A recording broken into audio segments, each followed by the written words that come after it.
Com 52 anos, 2 malas surradas e um nó apertado na garganta, Dona Amélia resolveu que não havia nada para perder, até a pá bater numa tampa de metal enterrada ali, no quintal que ela chamava de lar improvisado, e revelar um cofre enferrujado que mudaria o rumo de tudo. Ela passou a mão pela terra grudada nas unhas, sentiu o frio do ferro e por um instante teve a sensação de que o tempo parou, como se aquela peça de metal escondesse não só folhas amareladas, mas também um fio capaz de costurar de volta os retalhos da sua vida. Se essa história toca você, se inscreve e deixa um like para acompanhar relatos assim. Era 1937, no sertão das Gerais, numa vila pequena onde as ruas eram de pó e as pessoas sabiam o nome umas das outras desde a infância. As casas tinham varanda, cercas de troncos e um silêncio que se abria apenas para o sino da igreja às 6, para o grito do boi quando retornava da pastagem e para o resmungo eventual do coronel Genuíno Fonseca, que tomava café na varanda grande e decidia, com coração austero, quem ficava e quem tinha de partir. Dona Amélia nascerá ali perto, filha de roçadores. Casara-se cedo com João Pedro, homem de mãos enormes e rosto risonho. Viveram juntos 30 anos, criando os filhos no terreiro, lavrando, trocando pneus de carroça por cachaça com jornaleiros que passavam. Quando João Pedro morreu, uma febre que colheu mais do que a vida dele, levou também a segurança que aquela família tinha. O coronel, que tinha interesses antigos naquela terra, apareceu com papéis e promessas vazias, e em pouco tempo a casa que fora lar virou propriedade de outro nome escrito em letras miúdas. A expulsão foi feita com o protocolo rústico das pequenas humilhações. Um homem com cartola e ar sisudo leu um documento. O capataz juntou as tralhas que restaram e a comunidade, que sussurrava conselhos, olhava com aquela mistura de pena e curiosidade. Os filhos de Amélia, Pedro, Maria Adelaide e Joaquinho ainda eram jovens o suficiente para prometerem que viriam ajudar, mas pobres o suficiente para não terem como dar resposta imediata. Era necessário encontrar abrigo, ao menos por um tempo, até que o vento mudasse de direção. Alugaram um terreno à beira de uma clareira, onde havia um trailer abandonado, meio amassado, que fora de um tropeiro outrora. Não havia água encanada nem forno. Havia uma jabuticabeira velha que dava uma frutinha mordida pelos pássaros e uma cerca de ripas que só emoldonava o chão batido. Ali, entre a lama das chuvas e o calor seco do verão, Amélia pôs o que tinha nas 2 malas e ergueu o que restava de dignidade. Os primeiros dias foram de instalação e vergonha. Bancos da praça foram evitados, convites ao café rareavam. A igreja, onde Padre Justino mantinha seu livro de visitas e suas bênçãos, viu Dona Amélia passar de lado, cumprimentando com a cabeça, recebendo sussurros. Vai pedir assistência? Tem filhos, por que está aqui sozinha? A vila tinha regras não escritas para a dor. Respeitá-la, mas não deixá-la instalar-se desconfortavelmente perto de certas varandas. Dona Bem-vinda foi a exceção. Mulher de rosto aberto, que vendia remédios caseiros e bolos na porta da venda, bateu na tábua do trailer com uma trouxa de roupa e uma caneca de café quente. Vem cá, não dá para deixar você largada, disse sem fazer alarde. Ofereceu trabalho. Um dia de varrer a capela, outro de ajudar na cozinha das bodas, esmola de pão e, sobretudo, palavra que aquece. Amélia aceitou a oferta com gratidão. Era isso que precisava. Uma mão, um olhar que viesse ao mesmo nível, sem piedade. A vida no trailer virou rotina de pequenas resistências. Amélia estendia roupas numa corda, pegava água no poço comunitário, costurava, consertava sapatos de meninos por moedas e, quando podia, vendia marmitas de fubá com frango para os viajantes que passavam na estrada de chão. As noites eram longas. O vento atravessava as frestas do metal e o som dos grilos compunha companhia para a velha saudade. Ela lembrava de João Pedro rindo enquanto batia a mão na mesa, e de vez em quando a lágrima escapava com vontade, como se fosse demais para o corpo. Havia humilhações também. O capataz que exigia que limpasse a frente da propriedade todas as manhãs. As palavras afiadas de quem não gostava de ver uma mulher sem um homem a seu lado, trabalhando o que era dos outros.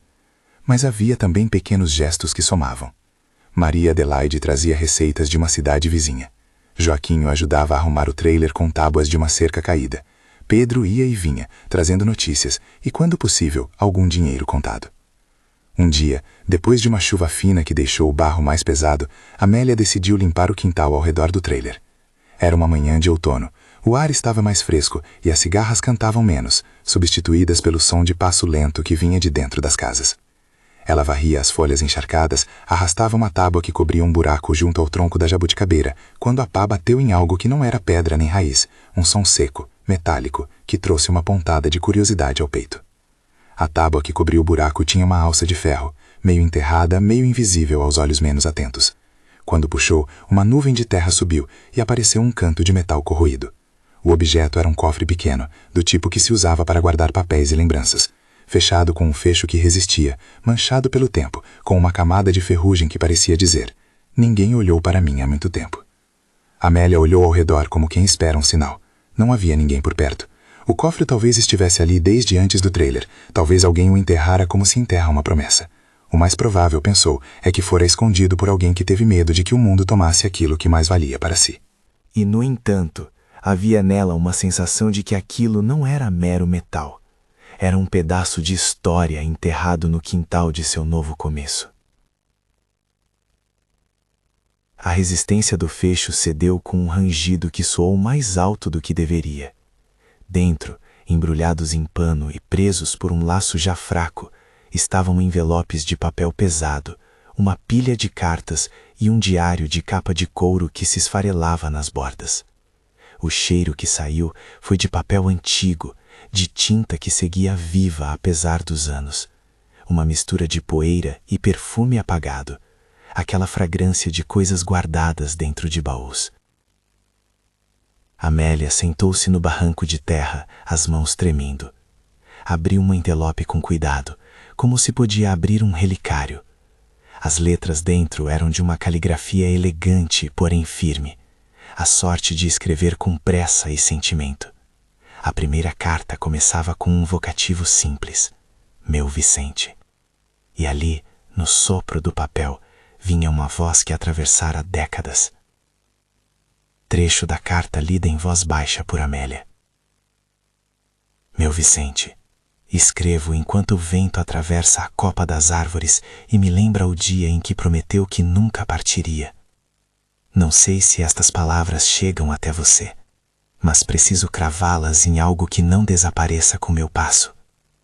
Hoje o medo me visita e o ventre treme mais que a coragem. Se eu não voltar, saiba que te amei com a força de quem espera um mundo inteiro durante a noite.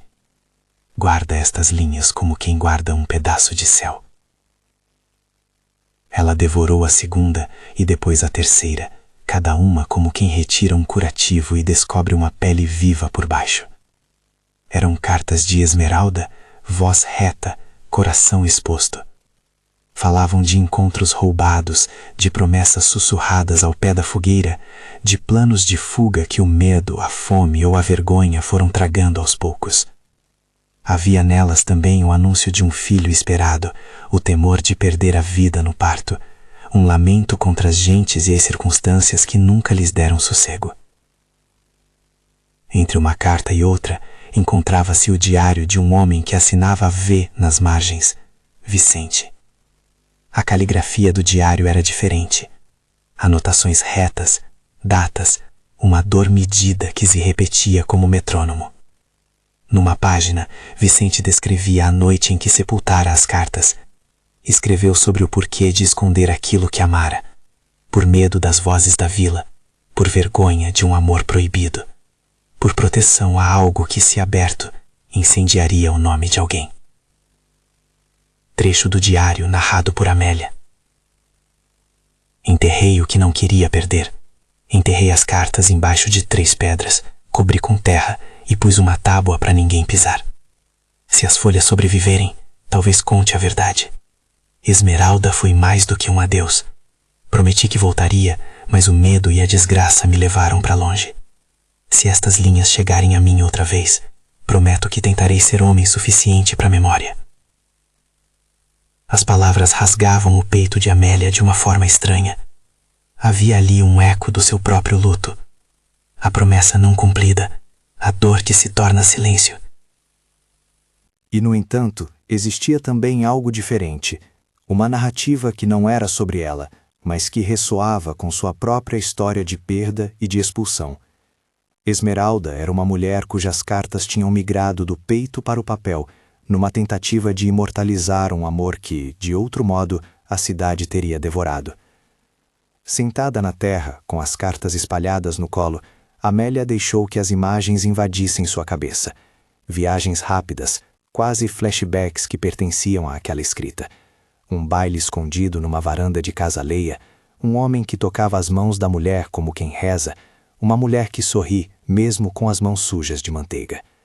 No diário, Vicente contava que a perda de Esmeralda fora no parto, uma linha que, ao ser lida, fez com que a saliva sumisse da boca de Amélia. A morte, a criança que não vivera, e a culpa cortando como navalha pela vida do homem. Era uma narrativa de amor e de tragédia, mas também de escolhas feitas sobre o peso do mundo. Vicente escrevera que enterrou aquilo que não sabia como transformar em força. Que precisava proteger as palavras de Esmeralda do ridículo, das falsidades e da crueldade dos outros. Ele havia enterrado o cofre com as cartas e o diário e ido embora. Deixou o silêncio cuidar das coisas. Enquanto Amélia lia, as cartas pareciam virá-la para dentro de uma história que não era sua, mas que tinha na mesma tez as linhas da sua própria vida. O abandono, a luta, os sussurros da praça. Por que aquele cofre havia sido enterrado no quintal do trailer? Amélia se perguntou se o lugar fora escolhido ao acaso. Um bilhete no diário explicava que quem enterrara acreditava que ninguém, ali naquela clareira de pouca gente, ousaria revirar a terra. Um esconderijo de coração, pensado para sobreviver ao tempo e à pressa humana. O dia se desenrolava com a calma dos que se acostumam à dor. Ao ler as cartas, Amélia sentiu uma ternura inesperada por aquelas vozes do passado. Eram pessoas que amaram e erraram, que prometeram e perderam. Havia nas linhas também toques de humor, uma menção a um cachorro que roubara uma meia, uma confissão de que Esmeralda gostava de cantar desafinado. Essas pequenas coisas tornavam o drama humano, próximo, não apenas tragédia enfeitada. Quando terminou de folhear a última carta, algo na clareira parecia diferente. A jabuticabeira lançava sombras novas, o sol bateu mais forte nas tábuas do trailer e os grilos calaram-se como se estivessem ouvindo. As cenas que a leitura despertara deixaram Amélia com a sensação de que aquelas palavras pediam algo além de silêncio. Pediam que fossem guardadas com respeito, pediam testemunho. Guardou as cartas com o cuidado de quem enrola um bebê na manta e colocou o diário ao lado, com a tampa do cofre entre os joelhos. Pensou em entregar aquilo à igreja ou ao padre Justino, que talvez visse ali um pecado ou um milagre, mas por outro lado, a autoridade do padre também podia virar aquilo tudo em mais uma conversa de varanda. Enquanto ponderava o que fazer, ouviu passos de alguém mais jovem vindo pela trilha. Era Joaquinho, que trazia 2 panelas com arroz e angu, o almoço simples que distribuíam por ali. Achei que a senhora estava triste, mãe, disse ele, com a ingenuidade que só os jovens têm quando querem consertar o mundo com um prato de comida. Amélia sorriu com a boca, e os olhos ainda úmidos. Vem cá, senta um pouco. Eu achei algo. Eles conversaram. Joaquinho, curioso e prático, quis abrir outra vez as cartas. Maria Adelaide apareceu logo depois, trazendo uma jarra de água fresca e a notícia de que o pai do marido da tia vira à praça a pé. Pedro, por sua vez, demorou em chegar. Tinha negócios, dizia ele, mas prometera voltar em breve. Havia entre os filhos uma mistura de preocupação e de prudência. Aquilo poderia atrair a atenção demais da vila, e a atenção demais podia trazer novidade ruim, do tipo que empurra mais para fora.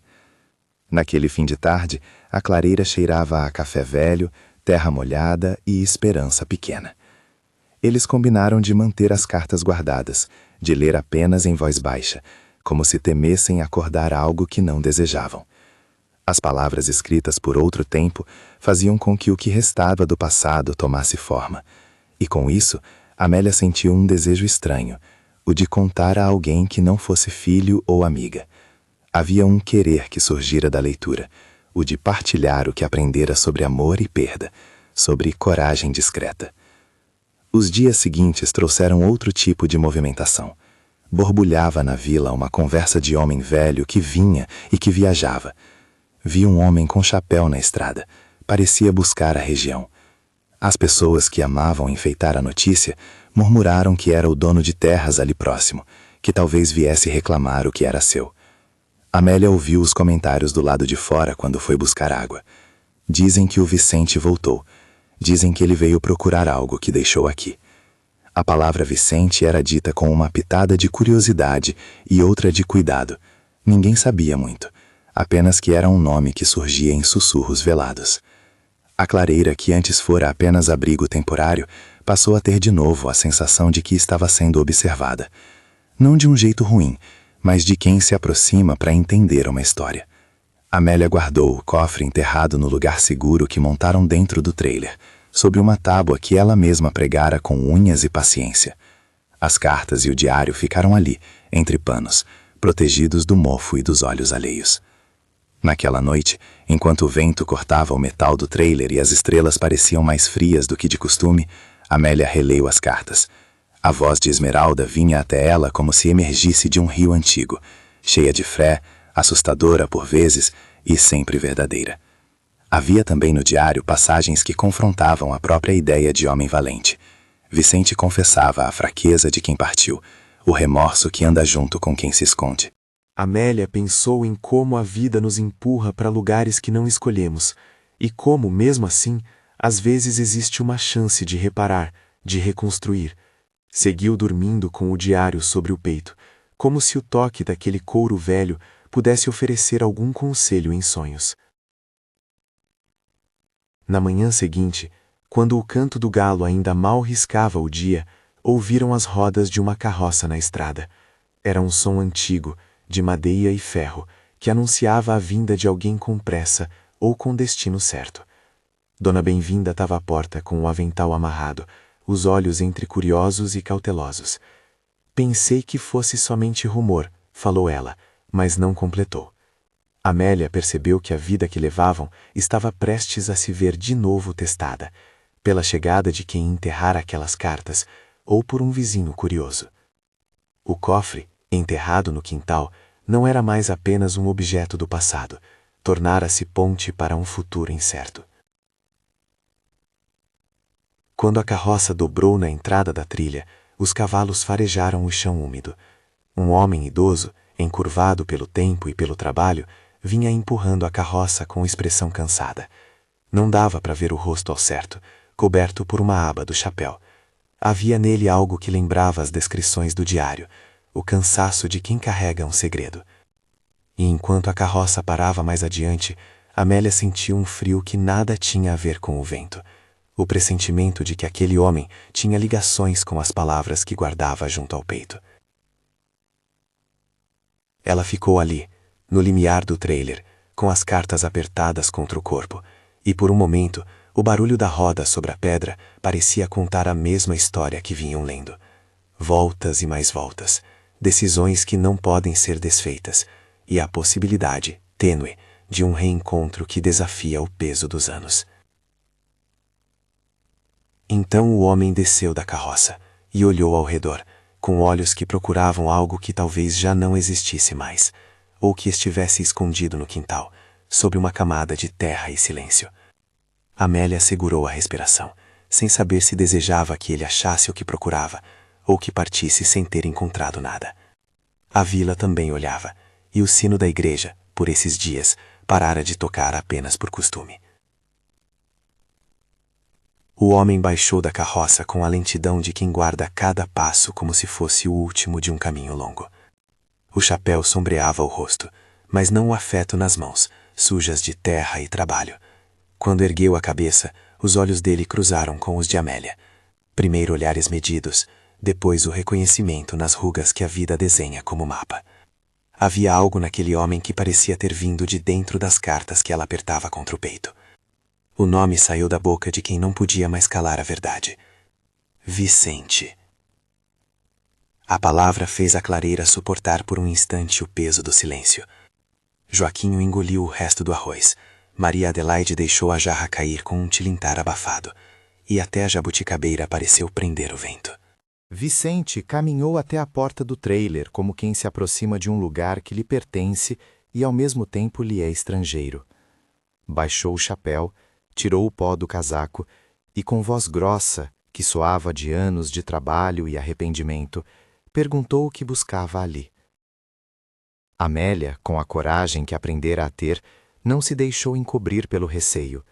Contou-lhe, sem grandes afetações, que havia encontrado um cofre enterrado junto à jabuticabeira, que dentro dele havia cartas e um diário, e que, quando abriu, leu palavras que pareciam arrancadas de um corpo que ainda pulsava.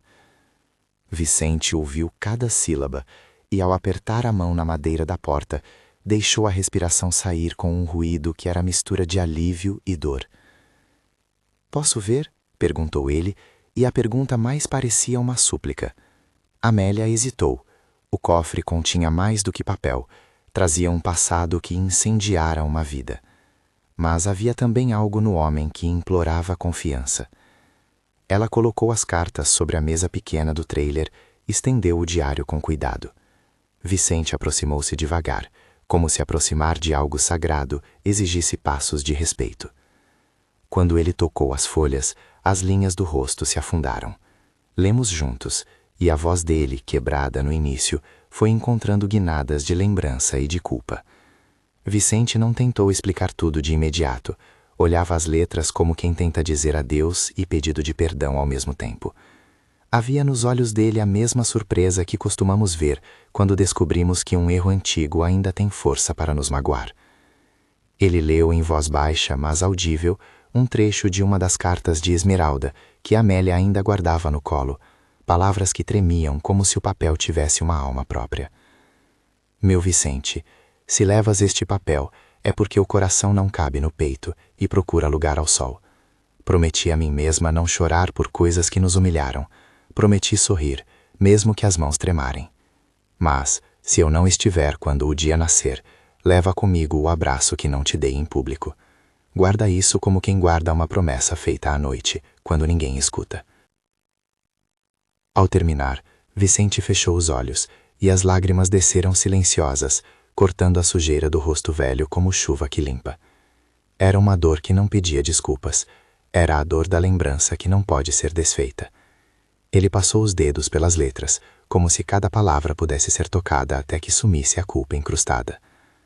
A conversa que se seguiu foi lenta, feita de retalhos.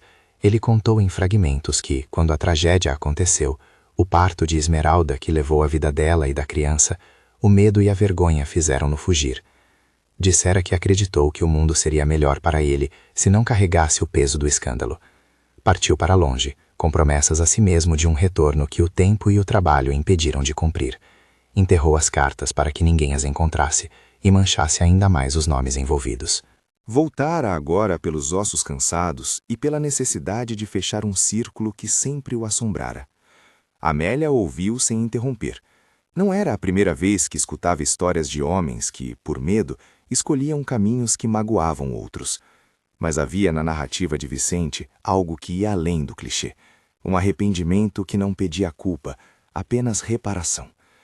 "Por que você enterrou aqui?" ela perguntou. Vicente apontou para a jabuticabeira, para o tronco marcado por um corte antigo, e disse que fora um lugar que lembrava a voz de Esmeralda, um canto escondido que julgara seguro. Achei que enterrando protegeria a lembrança deles da língua ferina das pessoas, que apenas o tempo teria acesso. As palavras abriram mais perguntas do que respostas, mas havia uma possibilidade clara no modo como ele falava, a de que aquele homem, ao contrário do que muitos julgavam, não vinha buscar tesouros, vinha buscar o reconhecimento de que havia feito algo imperdoável diante de si mesmo, e talvez também uma chance de ser perdoado. A primeira reação da vila foi a mistura costumeira de curiosidade e tempero maldoso. Murmuravam aqui e acolá. Voltaram os fantasmas daquela história. O coronel Genuíno, que assistira a tudo de sua varanda, ajeitou o lenço e cruzou os braços, observando com os olhos de quem pesa a reputação das pessoas como quem pesa sacas de café. Padre Justino, que inicialmente segurara a prudência, foi até o trailer com passos medidos. A religião naquela vila era um entrelaçar de conselhos e olhares que pesavam. E Dona Bem-vinda, que sempre escolhera cuidar antes de julgar, trouxe um prato de caldo e um sorriso que queria curar. Vicente topou conversar com o pequeno grupo que se formou no terreiro. Contou fragmentos da vida que passou além da estrada, trabalhos em fazendas distantes, noites em que não dormia pela culpa, o silêncio que a terra devolvia. Falou da vontade de reparar, de encontrar o que sepultara. Não vim para reaver bens, disse com firmeza. Vim para ver as cartas, se elas ainda existem, para saber se o que fiz ainda pode ser explicado por lágrimas. Ao mostrar o conteúdo do cofre, a reação dele foi a mesma de qualquer filho que encontra lembranças de mãe morta. Mãos trêmulas, uma voz que falha e o rosto que se desmonta. Havia no diário uma passagem que ele leu em voz alta, titubeando entre a vergonha e o desejo de se libertar. Às vezes penso que carregar a saudade é um crime sem testemunhas. Fugi com medo de que os homens me apontassem e rissem do que restou de nós. Enterrei as cartas não para escondê-las de mim, mas para que não me olhassem com desprezo. Hoje, sabendo que o tempo já não me dá força para correr, espero que o mundo aceite que não somos perfeitos e que o remorso é o meu companheiro. A leitura fez um nó na garganta de quem ouvia. Amélia percebeu que naquela confissão havia mais do que arrependimento. Havia o princípio de uma reparação. E reparação, na vida do campo, começa no gesto mais simples: partilhar abrigo, dividir trabalho, aceitar a presença do outro como algo que devolve sentido.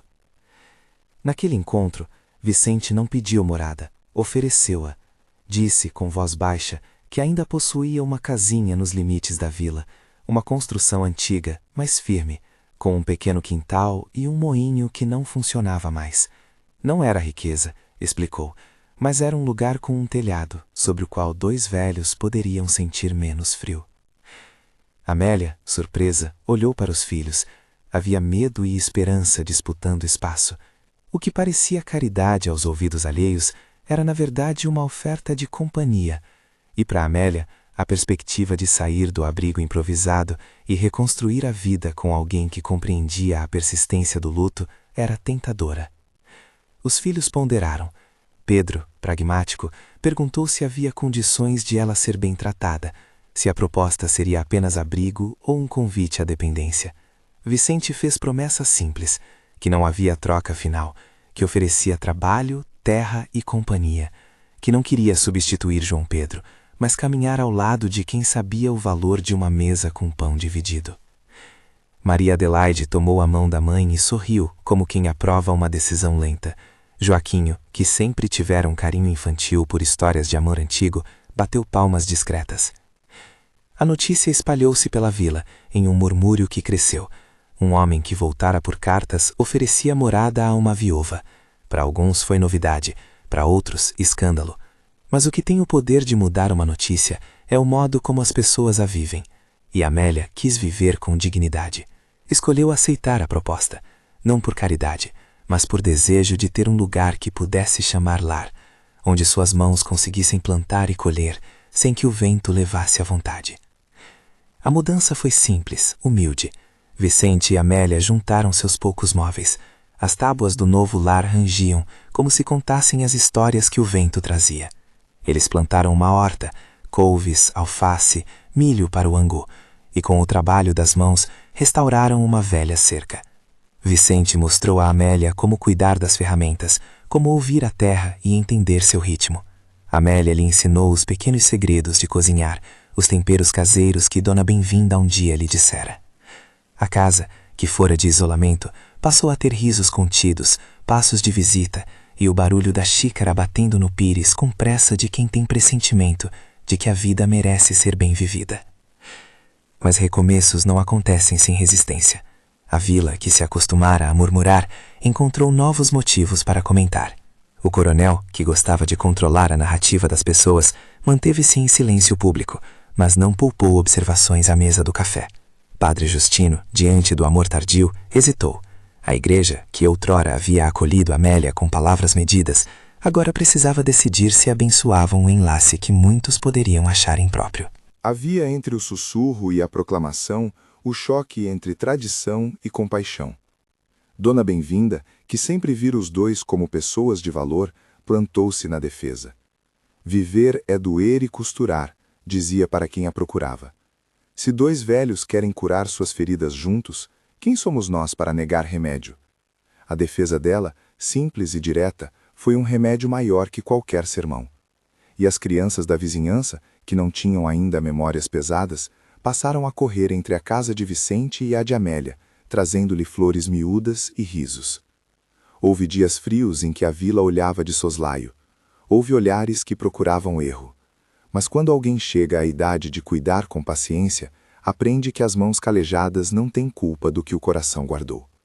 E foi nesse aprendizado silencioso que a comunidade foi se adaptando. Padre Justino, depois de pensar, sentou-se com os dois para conversar. Ouviu o testemunho de Vicente, a história que vinha do peito, e percebeu que a fé, como a terra, às vezes pede que se acolha aos passos cambaleantes. Com palavras simples, abençoou a convivência, não com cerimônia grandiosa, mas com um acordo manso de que reparável é a palavra que se ajusta quando se tem propósitos de cuidar. O casamento, quando aconteceu, foi a imagem daquilo que é bom, singelo, verdadeiro e respeitoso. Não houve festa suntuosa. A vila compareceu na medida do afeto. Dona Bem-vinda trouxe um bolo rústico, composto de farinha de mandioca e fubá. As filhas levaram panos limpos e um arranjo de flores do quintal. Alguns vizinhos levaram um par de cadeiras. A cerimônia deu-se numa manhã amena, com o sol batendo nas ripas e o sino da igreja tocando com timidez. Padre Justino pronunciou palavras de bênção sobre a união de dois que escolheram renovar a vida mesmo na velhice. Houve lágrimas fáceis e sorrisos tímidos. Nenhum discurso grandiloquente, apenas o reconhecimento de que a vida pode se readaptar. Depois do casamento, a vila que antes cochichava viu o casal envolver-se em atos pequenos. Vicente aparecendo com lenha, Amélia repartindo marmitas, ambos participando das festas da comunidade com a lucidez de quem encontra um sentido prático nas relações. A humildade com que viviam afastou muitas maledicências. Somente o coronel manteve uma distância formal.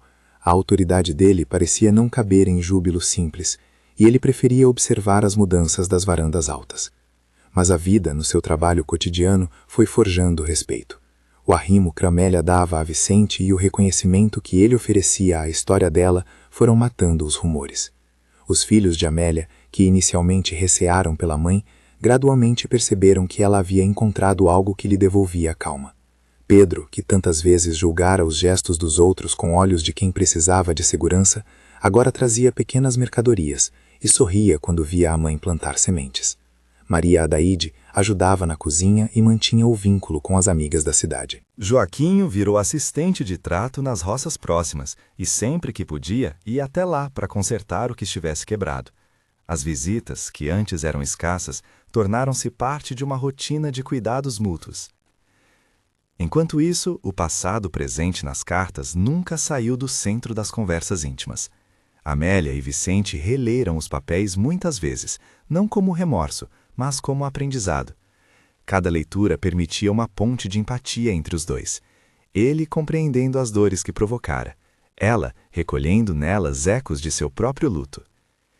Em uma das noites mais silenciosas do verão, Vicente abriu o diário e leu um trecho que parecia traduzir o sentimento de ambos. Quando enterrei aquelas folhas, fechei também uma porta. Andei por estradas onde não havia mais rosto que me lembrasse ternura. Aprendi que fugir não é solução, é apenas mudança de paisagem. Voltei não por orgulho, mas por entender que o homem que não enfrenta seu passado vive sempre em dívida consigo mesmo.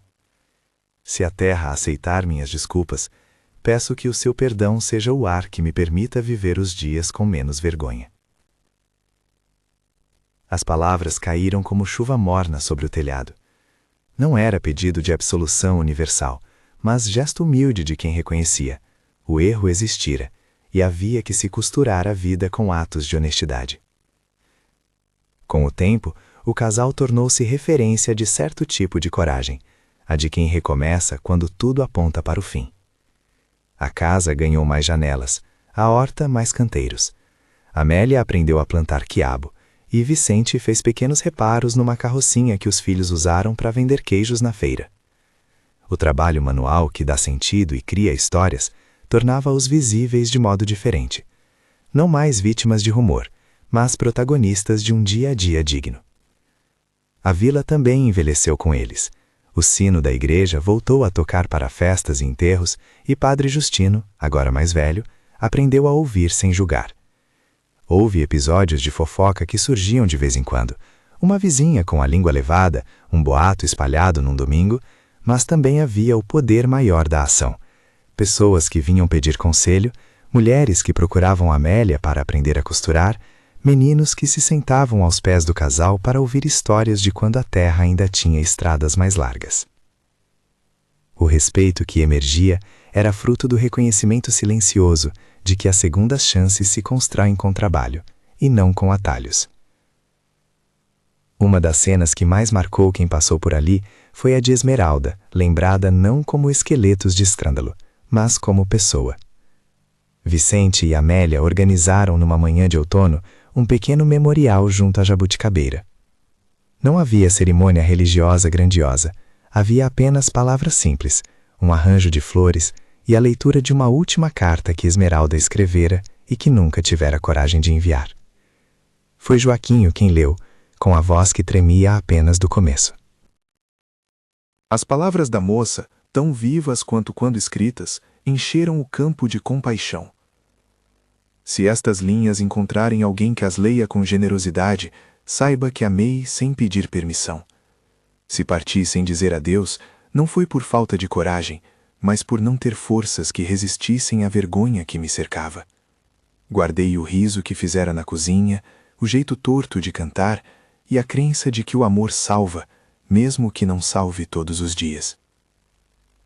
A leitura uniu lágrimas e sorrisos, e naquele jeito de falar de outra que não estava mais entre eles, a vila aprendeu a lição de que memórias, mesmo tristes, devem ser honradas.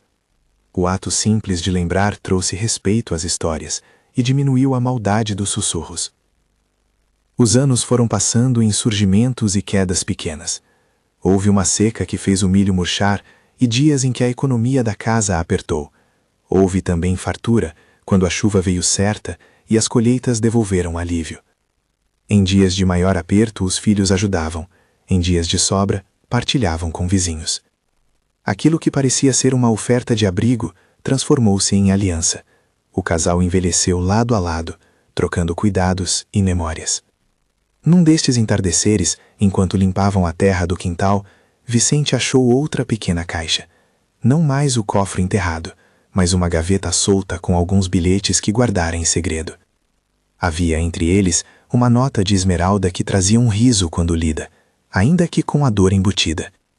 Deixa o vento levar o que é vento, e guarda o que é raiz, ela escrevera. Vicente sorriu pela primeira vez numa tarde e disse para Amélia: ela sabia cuidar das palavras melhor do que eu das promessas. Aprendi com ela. E Amélia, que encontrara em Vicente um homem que reconhecia seus erros, respondeu: e você aprendeu a ouvir. Nos últimos capítulos da história, a vila já não se lembrava tanto do rumor, mas dos feitos. O coronel, que envelhecera e perdera um pouco de voz, passou a acenar quando encontrava Vicente na feira. Padre Justino lançou um olhar de aprovação que valia mais do que sermões antigos. O pequeno casarão no limite da vila tornou-se refúgio para quem precisava de palavra amiga. Mulheres que perderam marido vinham buscar um conselho. Rapazes trouxeram perguntas sobre como viver com dignidade. A casa tornara-se sinal de que a vida, mesmo depois de rude, pode ter ternura. No final, com o cabelo mais branco, as mãos mais lentas, Amélia e Vicente sentavam-se no alpendre e contemplavam a clareira. A jabuticabeira lançava sombra sobre o quintal, o som das rodas da carroça já era memória distante. Nos olhos deles havia um entendimento. Que recomeçar não é apagar o passado, mas aprender a lê-lo com mãos que sabem remendar, não com dedos que apontam. A velhice trouxe também outra dádiva, a serenidade de dois que se acompanharam quando a vida pediu coragem. Num destes entardeceres, Amélia tirou as cartas do cofre, não para reviver a dor, mas para as colocar num lugar de honra. As empilhou, cuidadosamente, dentro de um pequeno baú de cedro que Vicente trouxera da casa antiga. As cartas foram guardadas como testemunho de que as pessoas erram, e que às vezes o erro pode ser curado por atos simples de bondade. Ela pegou a mão dele e falou com voz baixa que mais parecia confissão. Não foi dinheiro que mudou minha vida, nem acaso. foi a companhia. Ter alguém que reconheça sua dor e escolha ficar. Vicente sorriu e apertou a mão dela, como se confirmasse que a oferta havia sido sincera.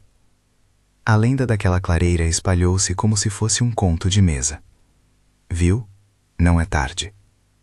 Pessoas que passavam pela estrada olhavam para a casa com interesse e às vezes paravam para pedir uma receita, ouvir um conselho ou apenas compartilhar um silêncio.